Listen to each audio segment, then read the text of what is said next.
বলি, হাসিনা চলে এলেন চপারে করে,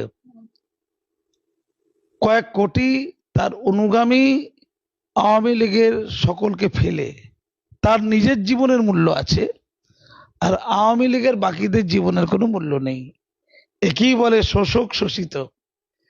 উনি আমাকে বলছিলেন, বাংলাদেশ আমি দেখেওছি, আমি একটু আগে যেটা বলছিলাম, ওনার ঘরের পিয়নের কাছ থেকে 400 কোটি টাকা পাওয়া গেছে। উনি নিজে বলছিলেন, লজ্জা পাচ্ছিলেন বলতে, যে পা থেকে পাতা পর্যন্ত দুর্নীতিগ্রস্ত। এবারে যে নির্বাচনটা হয়েছে, লোকসভা ইলেকশন, ওখানে মানে জাতীয় নির্বাচন, যেটা প্রত্যেকটা এমপি হয় স্বজন পোষণ নাহলে লুটের টাকা ঘুষ দিয়ে হচ্ছে, ঘুষ দিয়ে। আমি নিজে তার প্রমাণ, আমার কাছে প্রমাণ আছে তার। স্বৈরাচার বলতে যদি উত্তর দেন স্বৈরাচার কি, আমি আপনাকে একটা ছোট্ট উদাহরণ দিলে অবাক হয়ে যাবেন। আমি যখন পদ্মা সেতুটা উদ্বোধন হলো বছর 2 আগে, আমি সহস্ত্রীক বাংলাদেশে বেড়াতে গিয়েছিলাম। ঢাকা থেকে যাচ্ছিলাম বরিশালে, লক্ষ্য ছিল কারে করে যাচ্ছিলাম, পদ্মা সেতুটা দেখবো, ওইটা দিয়ে যাবো। পদ্মা সেতু ওঠার আগে হঠাৎ করে দেখলাম 1 কিলোমিটারের বেশি জায়গা নিয়ে গাড়ি আটকে আছে জ্যামে।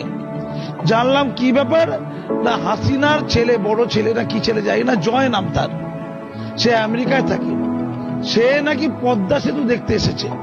তখন বেলা 11টা বাজে, অফিস আবার। হাসিনা তার দলবল নিয়ে তাকে পদ্মা সেতু দেখাচ্ছে, গাড়িকে জ্যাম করে, গাড়ি আটকে প্রায় 1.5 ঘন্টা গাড়ি আটকে ছিল।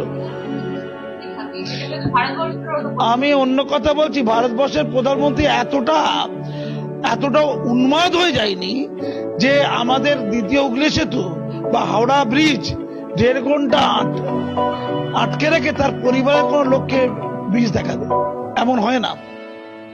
কাউকে যদি ব্রিজটা দেখাতে হয় 5-7 মিনিটের মধ্যে ছেড়ে দেওয়া উচিত। অ্যাম্বুলেন্স দাঁড়িয়ে আছে, লোক কাঁদছে। আমি ওখানকার পাবলিককে বললাম, আপনারা প্রতিবাদ করছেন না কেন? বলছে আমাদের গুলি করে মারবে, মেরে লাল করে দেবে। হ্যাঁ, গুলি। কথায় কথায় স্বৈরাচার। আমি তখন গাড়ি থেকে নেবে পুলিশ অফিসারদের বললাম যে আমি ভারত থেকে এসেছি, এই যে আটকে রেখেছে তার ছেলেকে শুধুমাত্র এন্টারটেনমেন্ট করার জন্য। মানুষের জীবনের কোনো মূল্য নেই, সময়ের কোনো মূল্য নেই। টানা প্রায় 1.5 ঘন্টারও বেশি গাড়ি আটকে আছে, শত শত গাড়ি যাবে পদ্মা সেতুতে ওঠার মুখে। আমি বললাম যে ভারত থেকে আমি এসেছি, ভারতের আমি একজন পদ্মশ্রী অ্যাওয়ার্ডী সম্মানী ব্যক্তি দেশের, আমার গাড়ি দাঁড়িয়ে আছে, আপনারা একটু জানান তাকে, হাসিনার দলবলকে জানান যারা ভেতরে বসে আছে, আটকে রেখেছে গাড়ি। তা বলে আমরা জানি যে স্যার আপনাকে একটু সময় করে একটু দাঁড়াতে বলেছে। 10-15 মিনিট পরে অবশেষে ওরা গাড়ি ছাড়লো এবং ওরা বলল আপনার বলাতে একটু কাজ হয়েছে।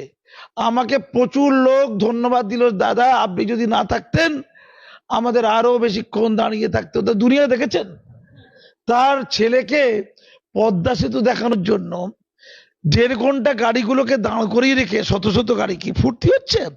স্বৈরাচার কাকে বলে আমি সেই দিন দেখেছিলাম। তিনি যে বলেছেন ছেলে মেয়ের জন্য আমি কিছু করিনি, আরে কোটি কোটি টাকা লুট। তার বিরুদ্ধে সবচেয়ে বেশি অভিযোগ আছে দুর্নীতি। শুনে নিন এটা। আজকে যে ঘটনা ঘটলো, কত কম জ্ঞান দেখুন। এই যে পরিবারতন্ত্রের কথা বলা হয়, এটা পরিবারতন্ত্রের কুফল। বঙ্গবন্ধু মুজিবুর রহমানের যে মর্যাদা, তাকে ধূলিসাৎ করলো। কিভাবে ধূলিসাৎ করলো? যে ঘটনা ঘটেছিল, ওই আরুক মুন্সি সাহেব বলছিলেন এটা তুচ্ছ ঘটনা ছিল ফোড়া করে দিল ক্যান্সার।